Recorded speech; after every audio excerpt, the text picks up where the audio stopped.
عمران خان کو جب گرفتار کیا تو عمران خان کو سیدھا اٹک جیل منتقل کر دیا گیا۔ اٹک جیل کی خصوصی حیثیت ہے اور اس کی تاریخی اہمیت بھی ہے۔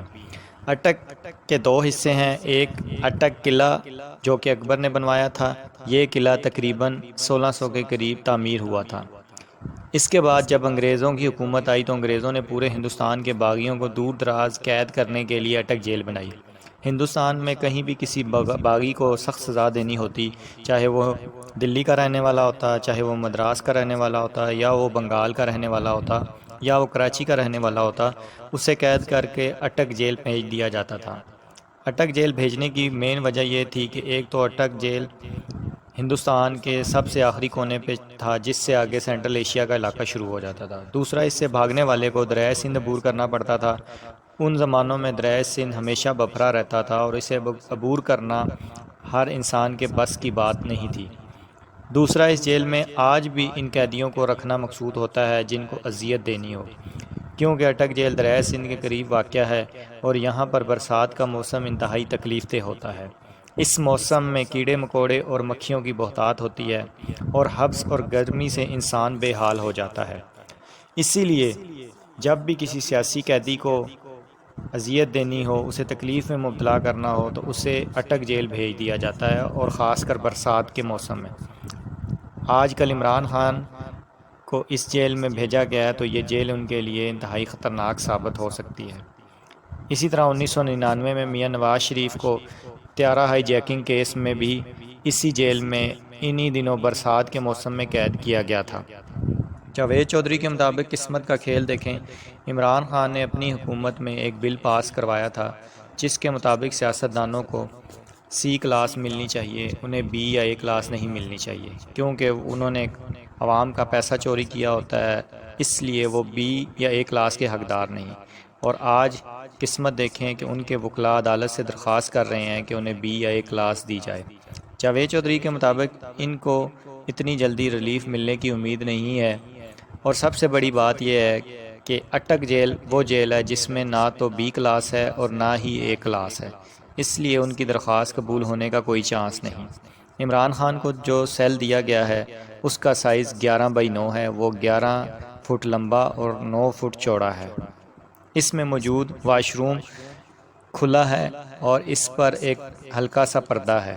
اس واش روم میں نہ تو کوئی شاور ہے اور نہ ہی اس میں کوئی صفائی ہے، اس میں ایک بالٹی ہے اور ایک مگ ہے۔ اس کا کموڈ انتہائی گندا ہے اور ٹوٹی ہر وقت ٹپکتی رہتی ہے۔ عمران خان نے اس تنگی سے تنگ آ کر ٹوٹی بدلنے کی درخواست بھی دائر کر دی ہے۔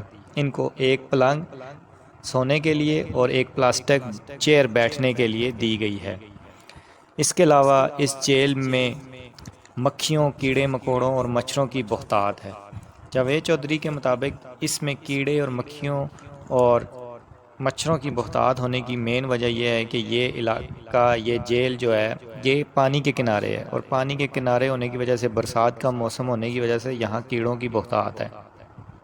عمران خان کا کہنا ہے کہ میرے سیل کے اندر جان بوجھ کر میٹھا پھینکا گیا ہے تاکہ کیڑے مکوڑے زیادہ آئیں، جبکہ اس بارے میں جیل حکام کا کہنا ہے کہ ایسا کچھ نہیں، کیڑے سارے جیل ہی میں موجود ہیں، کیونکہ برسات ہے اور ساتھ پانی ہے، اس وجہ سے کیڑے زیادہ تعداد میں ہیں۔